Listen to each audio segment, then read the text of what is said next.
नमस्कार मित्रमैत्रिणींनो, आपल्या आजच्या सुंदर कथेचं नाव आहे 36 गुण.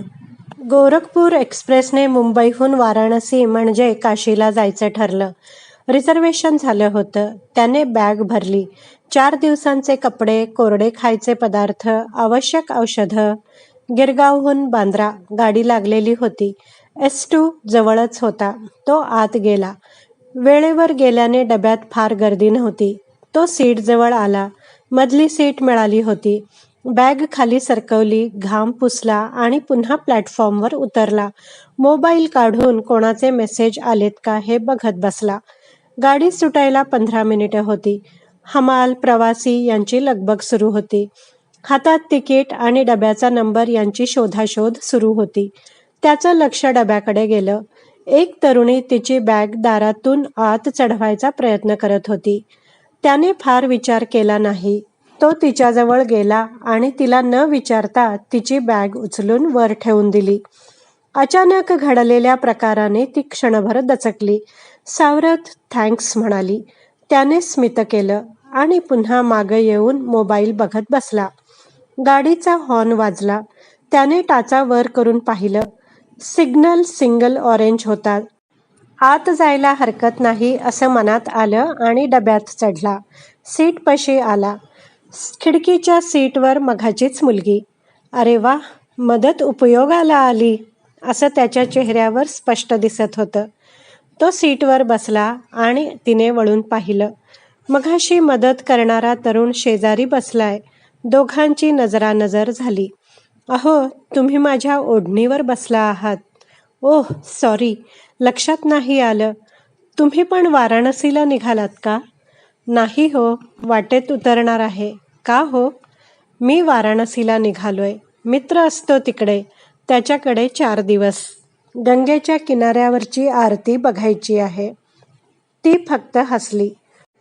तुम्ही कुठं उतरणार? इटारसी. कुणी यायचंय का सोबत? नाही, एकटीच चालली आहे. इतक्यात गाडीने स्टेशन सोडलं. त्याने हात जोडले. तिने त्याच्याकडे पाहिलं. जवळपास 24 तास प्रवास करायचा होता. सहप्रवासी म्हणून एक सभ्य तरुण शेजारी बसलाय, पण फार बडबड करतोय. किती प्रश्न विचारतोय असं तिच्या मनात आलं. पण ठीक आहे, सोबत चांगली असावी. तुम्ही मुंबईत कुठं राहता? त्याने विचारलं. एक क्षण थांबून ती म्हणाली, इथेच, बांद्रा वेस्टला. मी गिरगावात, सदाशिव लेन. ओह, म्हणजे फडके गणपतीजवळ. तुम्ही येता का?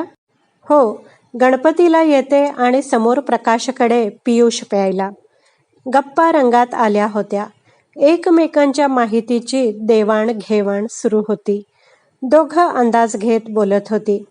आत्तापर्यंतच्या बोलण्यात लग्न झालंय की नाही याचा थांग दोघांनाही लागलेला नव्हता. राऊंड द विकेट बॉलिंग सुरू होती. एक एक स्टेशन मागं जात होतं. घरी कोण कोण असतं हा प्रश्न नेमका कधी विचारायचा या चिंतेत असतानाच एक कोल्ड्रिंक विकणारा आला. त्याला खरं तर फ्रुटी प्यायचं होतं, पण एकटा कसा पिणार म्हणून काहीच बोलला नाही.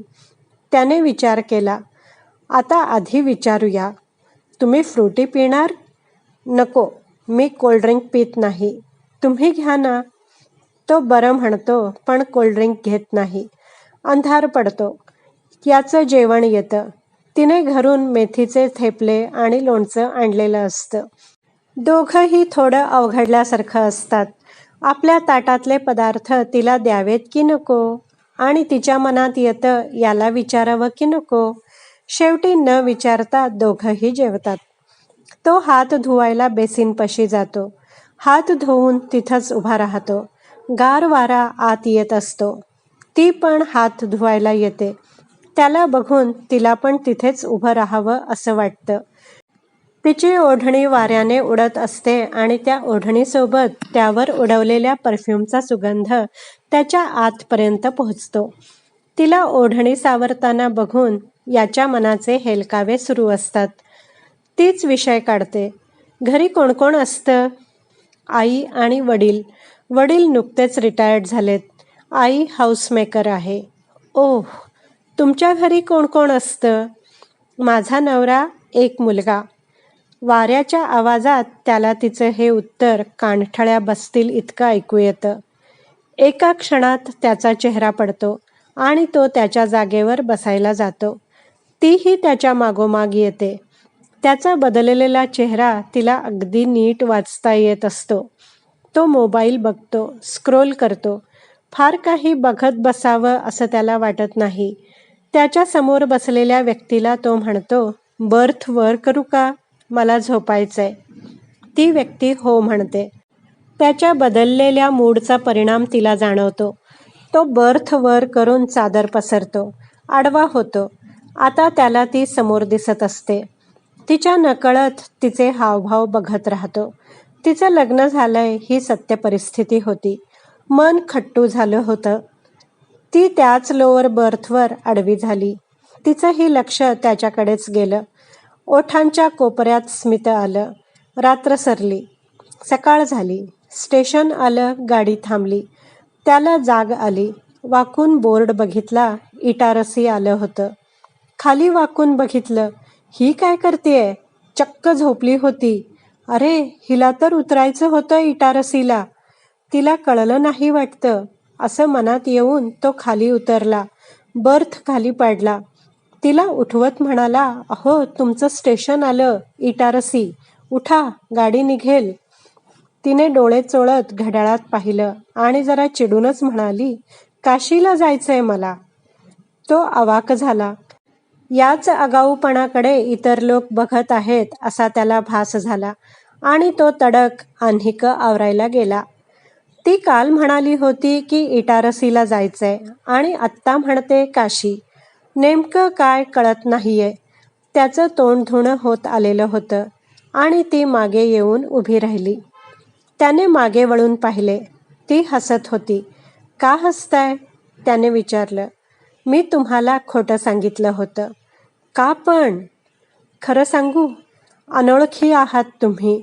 मग का सांगू ना खरं? म्हणजे अजून काय काय खोटं सांगितलं? त्याच्या मनात एक अंधुक आशा निर्माण झाली होती. शंका आशंकांसह. वाह, काय ठिकाण होतं. रेल्वेच्या डब्यात, तेही दरवाजात. 2चे 4 हात व्हायची शक्यता निर्माण झाली होती. ती गोड हसली. तिने त्याला विचारलं, काय करता तुम्ही? मी सॉफ्टवेअर कंपनीत आहे. आणि मी बँकेत. मला खरं ऐकायचंय. बँकेत आहे हे खरं आहे. मी एकुलती एक आहे. माझं लग्न झालंय हे मात्र खोटं. अनेक स्थळं बघितली. कोणाला मी नाकारलं, अनेकांनी मला नाकारलं, वेगवेगळ्या कारणांनी. म्हणून ठरवलं लग्नच करायचं नाही. तो मनातून खूप सुखावला. अचानक खूप उत्साह आला होता. मग काशीला जायचं काय कारण? त्याने विचारलं. तुम्हाला कदाचित विचित्र आणि वेडेपणा वाटेल. आताच्या काळात असे कसले पुराणकालीन विचार? मी जर लग्नच नाही केलं तर माझ्या मृत्यूनंतर माझे दिवसवार कोणाला करायला लागू नयेत म्हणून आधीच ते काशीला करून यावेत म्हणून निघाले. हे ऐकून त्याला धक्काच बसला. हे असे काही असतं याबद्दल त्याला काहीही माहीत नव्हतं. आता काय विचार केलाय? त्याने विचारले. तुम्ही का जाताय ते कारण तरी खरं आहे का? त्यातला बराचसा भाग खरा आहे. मूळ उद्देश असा आहे की तुमच्यासारखंच माझंही लग्न जमत नाहीये. माझ्या पत्रिकेनुसार काशी विश्वेश्वराचं दर्शन घेतलं की लग्न जमेल असं एकाने सांगितलंय, म्हणून जातोय. ती गालात हसली. तसं पाहिलं तर दोघांची व्यथा एकच होती. मी थेट बोलतो. तुम्ही गैरसमज करून घेऊ नका. माझ्याशी लग्न कराल? तुमच्या पाठीमागे कोण हा प्रश्न निकाली निघेल. आणि माझं लग्न ठरत नव्हतं, पण देवाच्या दर्शनाआधीच मला स्थळ चालून आलं. माझ्या घरी कोण आहे हे मी तुम्हाला सांगितलं. मी काय करतो हेही सांगितलं.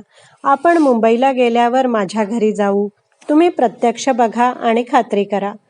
तिला हा प्रश्न आणि त्याचं त्यानेच दिलेलं समर्पक उत्तर अपेक्षित होतं. ती म्हणाली, बाकी सगळं ठीक आहे. तुमचा बोलका स्वभाव, प्रामाणिकपणा, थेट बोलणं, एकूण परिस्थिती या गोष्टी विचारात घेतल्या तर मी नाही म्हणण्याचं कारणच नाहीये. पण आपली ओळख जेमतेम काही तासांची आहे.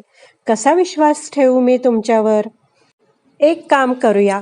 आपण दोघं विश्वेश्वराचं दर्शन घेऊ, पूजा करू. उद्देश सफल झालाय असं समजू. मुंबईत गेल्यावर तुम्ही तुम्हाला हवी तशी शहानिशा करा. ती या गोष्टीला तयार झाली, पत्रिका न बघता. कमाल 36 गुण जुळणारा समोर तर दिसला होता. ते म्हणतात ना, डेस्टाईन टू मीट. मित्रमैत्रिणींनो, आशा करते की ही कथा तुम्हाला नक्कीच आवडली असेल. या सुंदर कथेचं सर्व श्रेय लेखकालाच आहे.